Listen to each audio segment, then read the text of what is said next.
Good morning, everyone. As I think everybody in this room knows, I am Naomi Gutierrez. I am the Communications and Alumni Administrator for SDM. You probably have gotten a lot of emails from me over the last week and a half, but I'm so pleased that everyone could join us both in person and online. And it's my pleasure to introduce Lisa Cratty.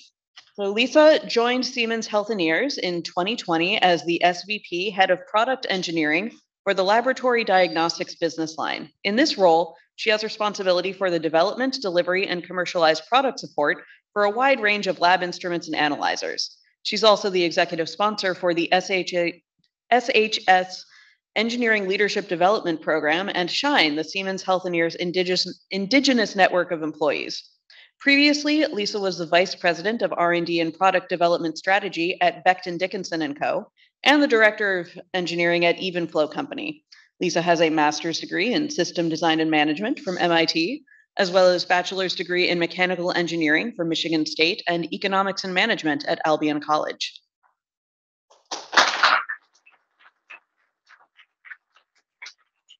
Thank you so much.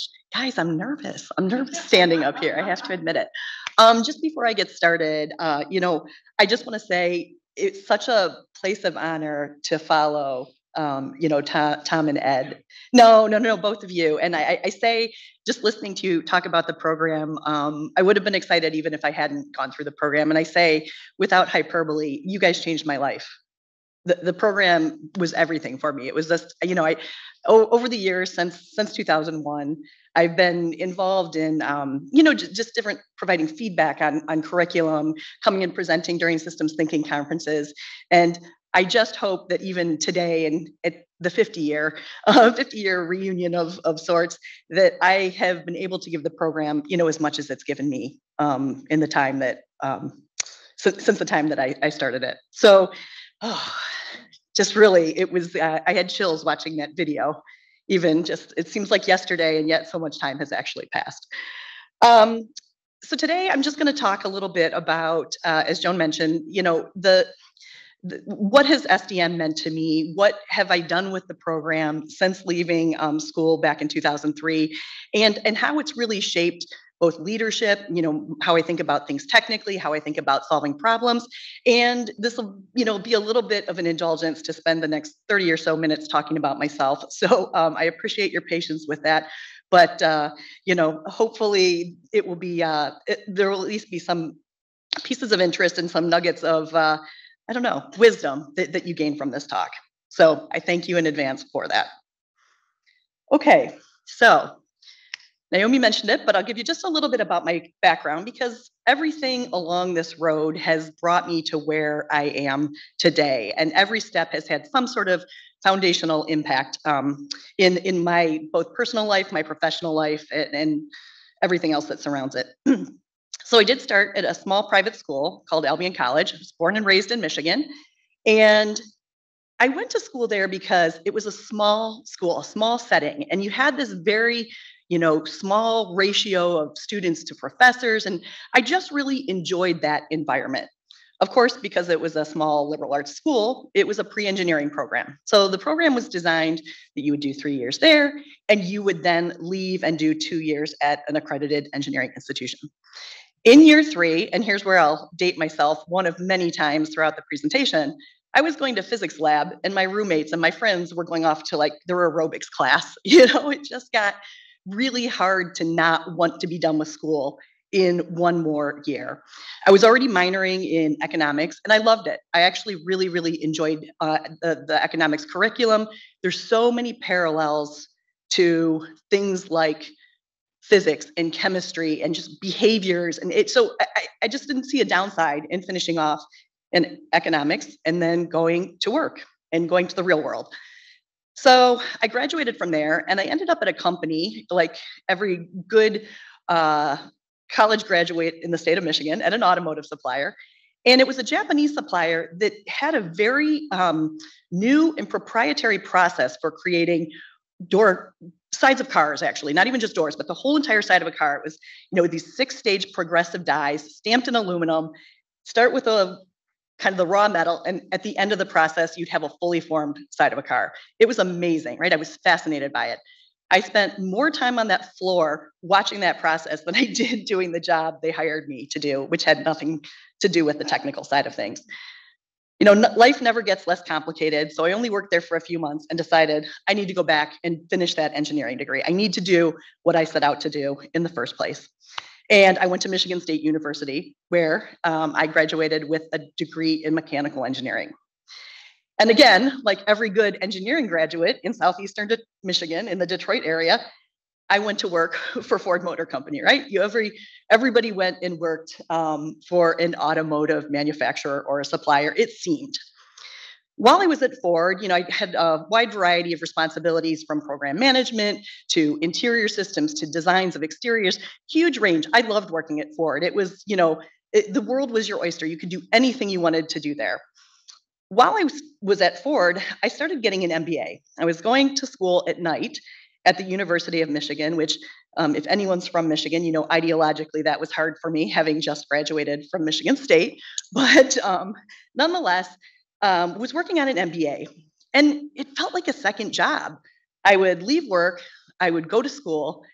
I knew most of the people in my classes, either through undergrad or just interactions in work. You know, it was Chrysler, GM, Ford at the time, the big three.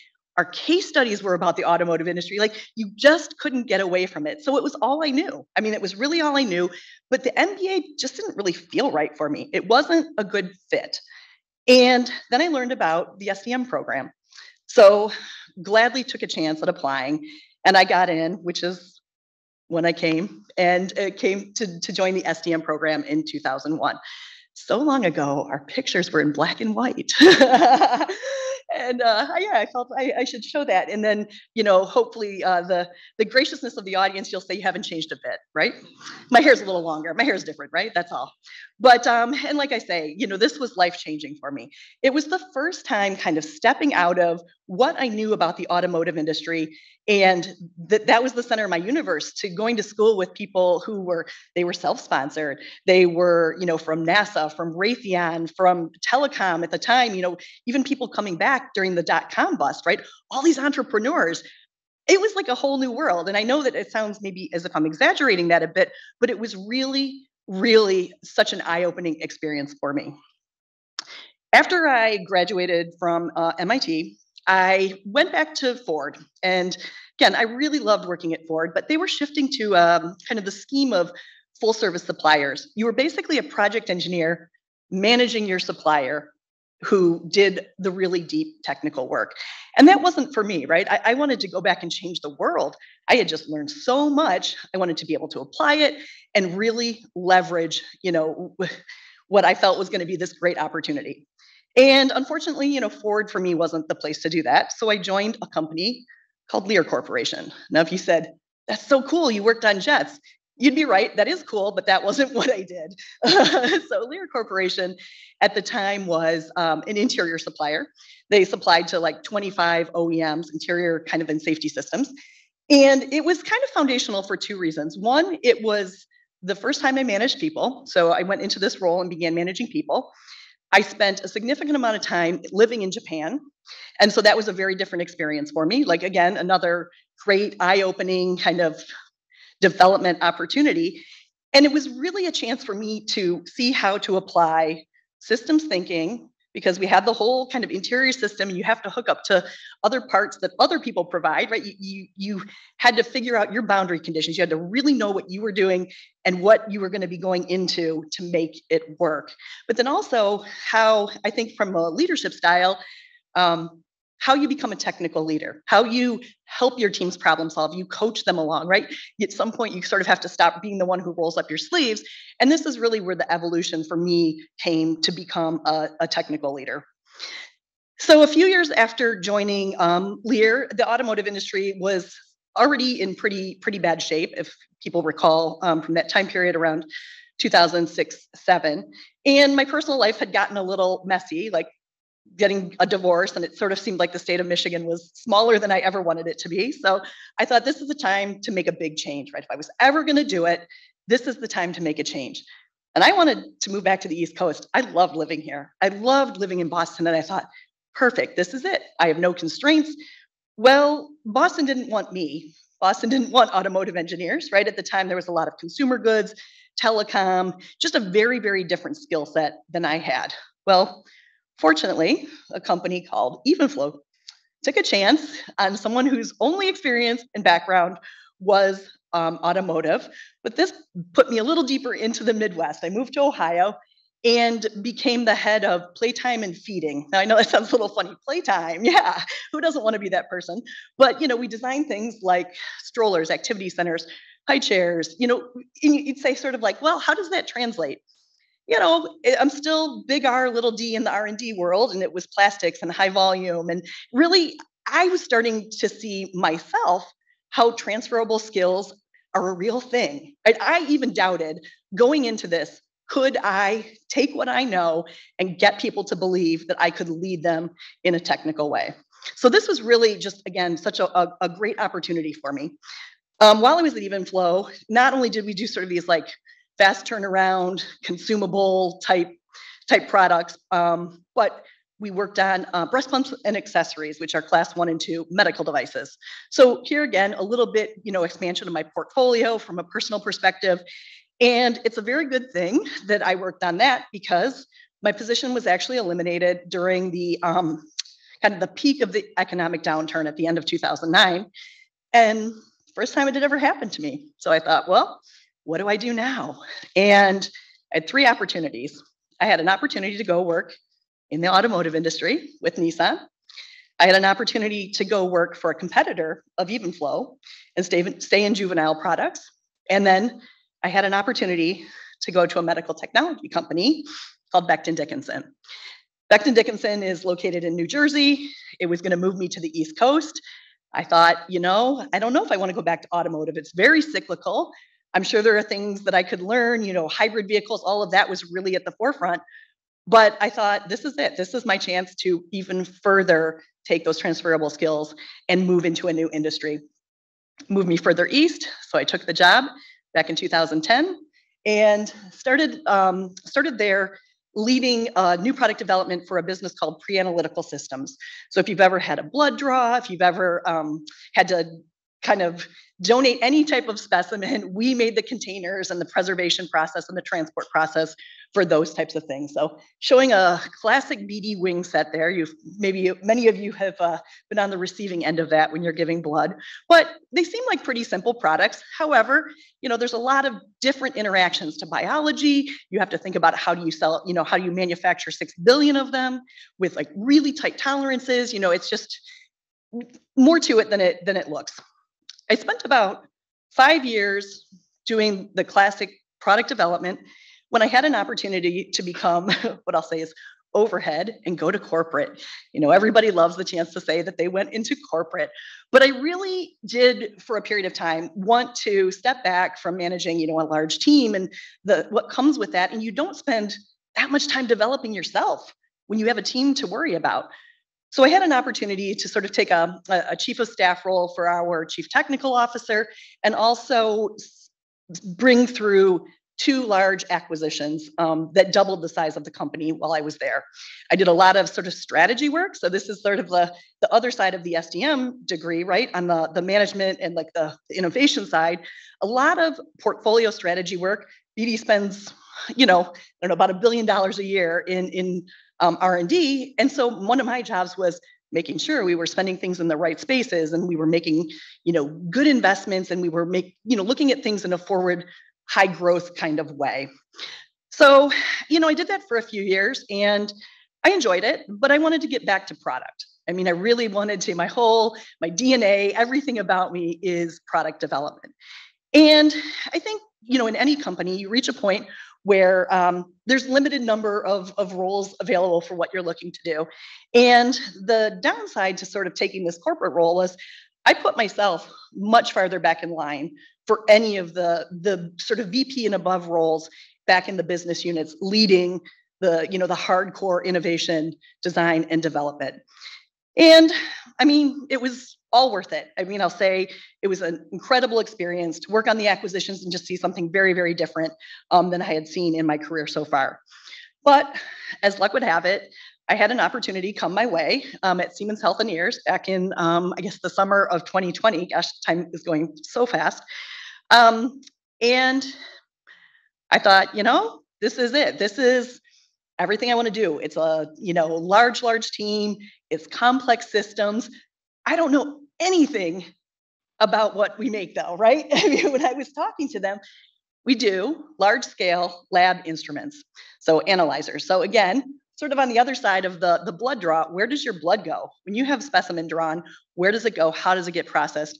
We make the instruments that go into places like a Quest or a LabCorp and do all of this processing.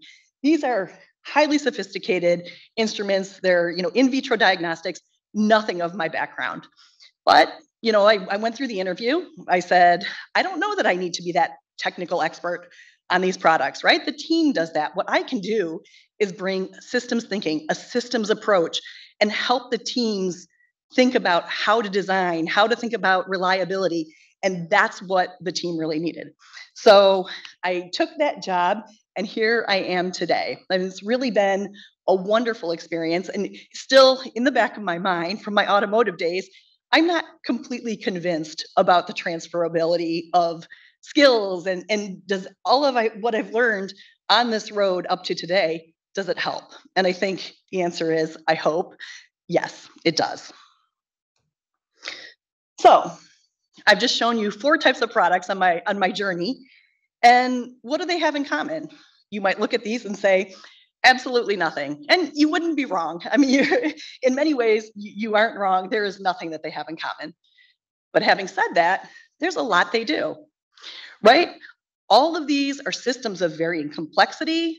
They're all designed and sold within a regulated environment.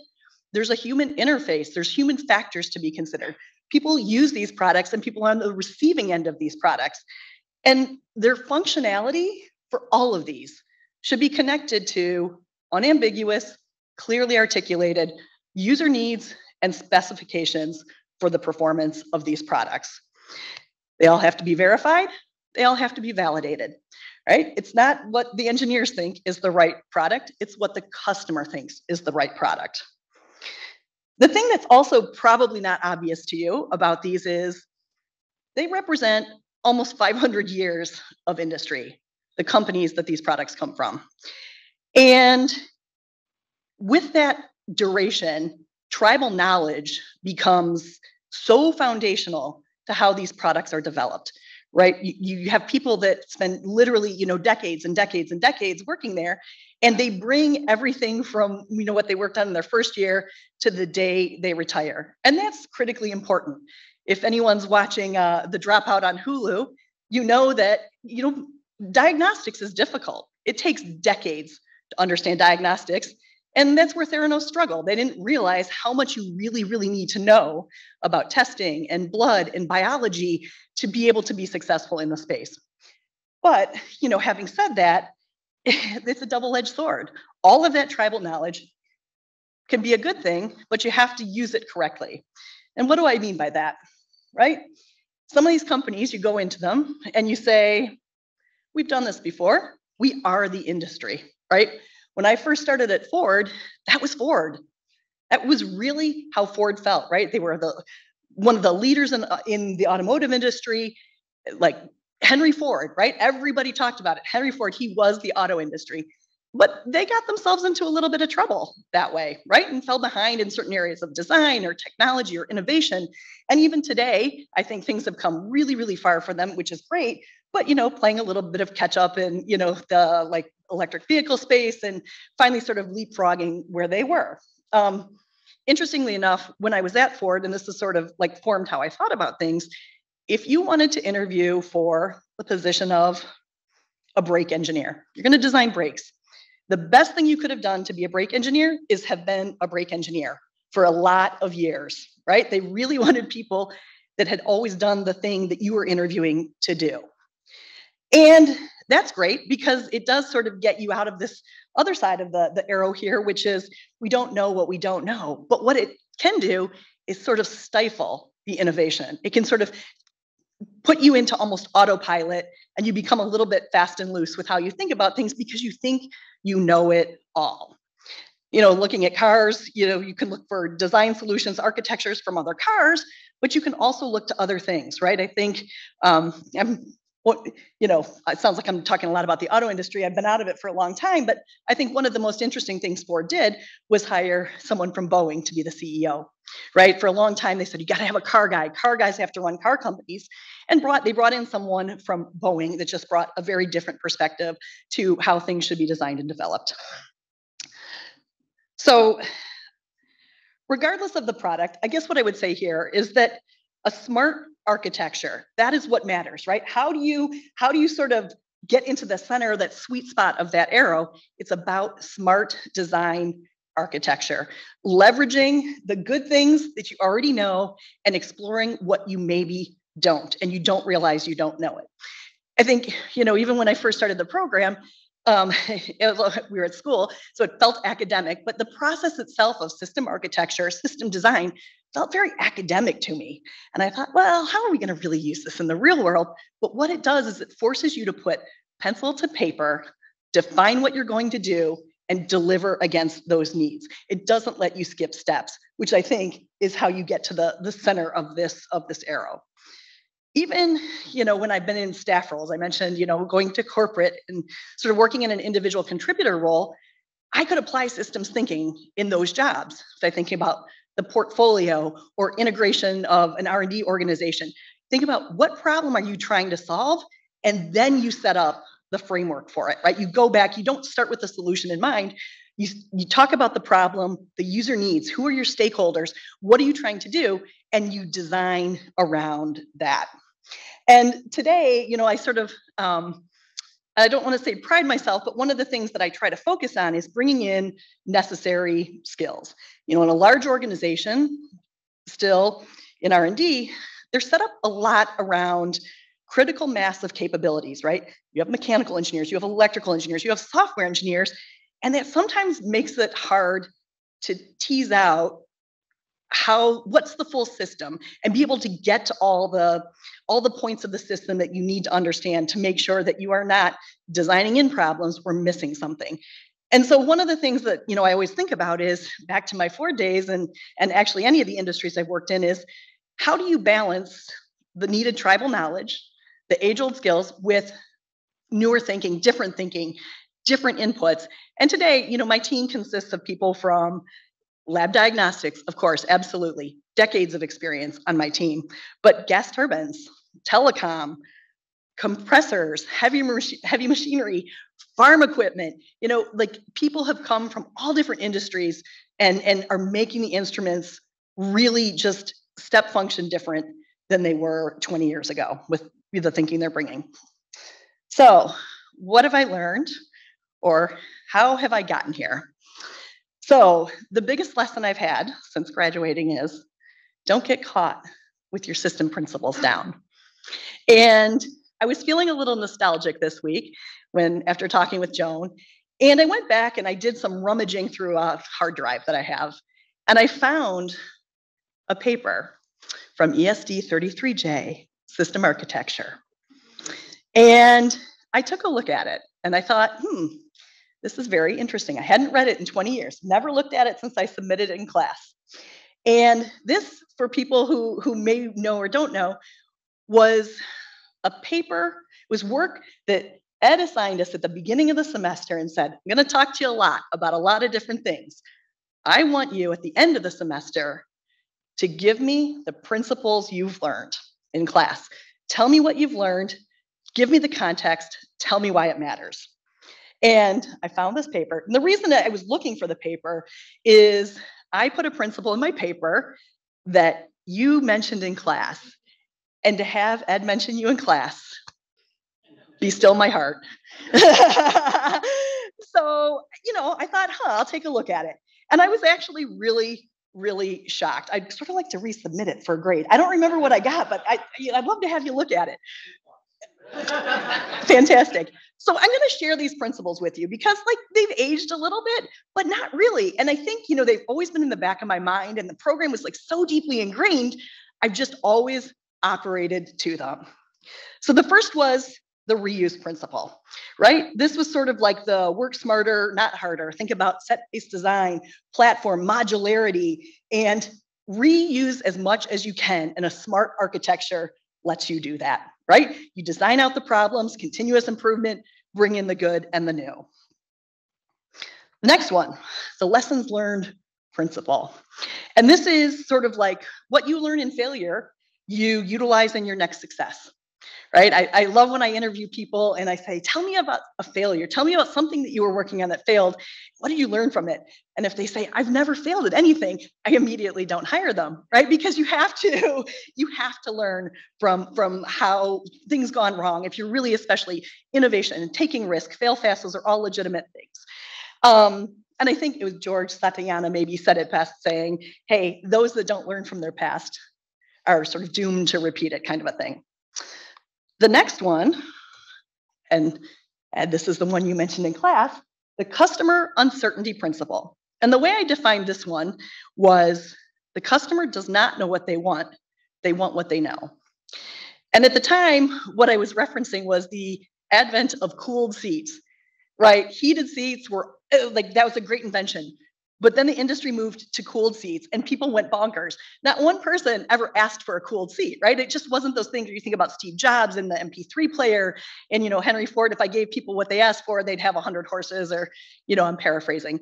So this was really about, you have to do your research. You have to listen to the voices. Even like setting up the program, you have to hear from the customer and then translate that to what you are hearing and into something actionable. And then you have to go back and you have to ask them then, does this meet your expectations, right? It's a foundational process in successful commercialization of a product.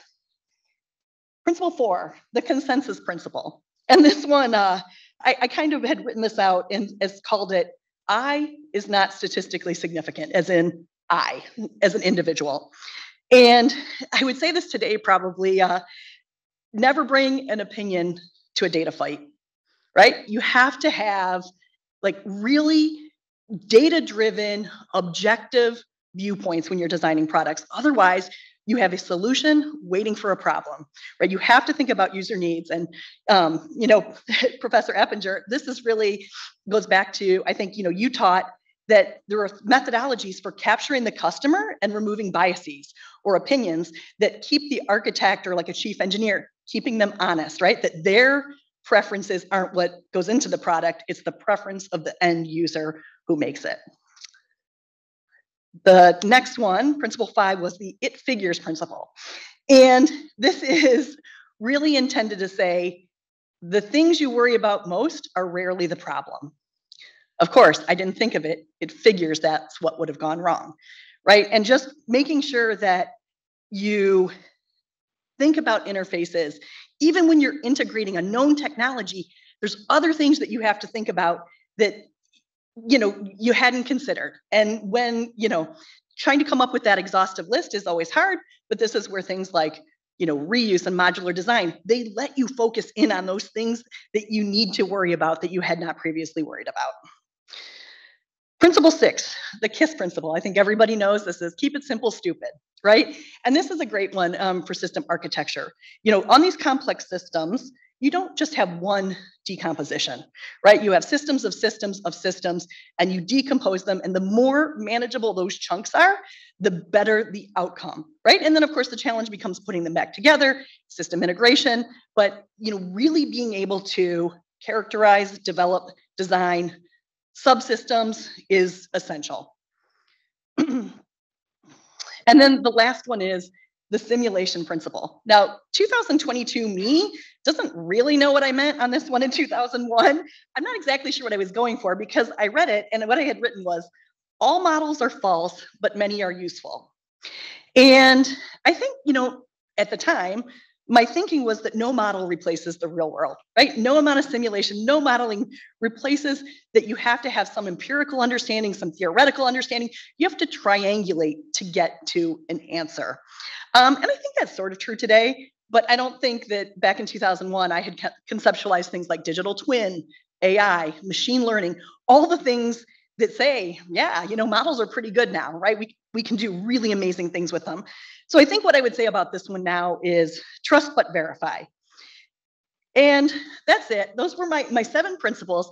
And I think the applicability of them, when I reread it, and I'm going to keep this document, close at hand now, is it just shows the enduring nature of the program and how it's really timeless, and it's a thought process, and it's not so specific that you can't adapt and evolve over time across a wide array of industries, and taking the systems thinking approach to many, many different things beyond the world of product development. So with that, I thank you again for your time, and I really appreciate being here.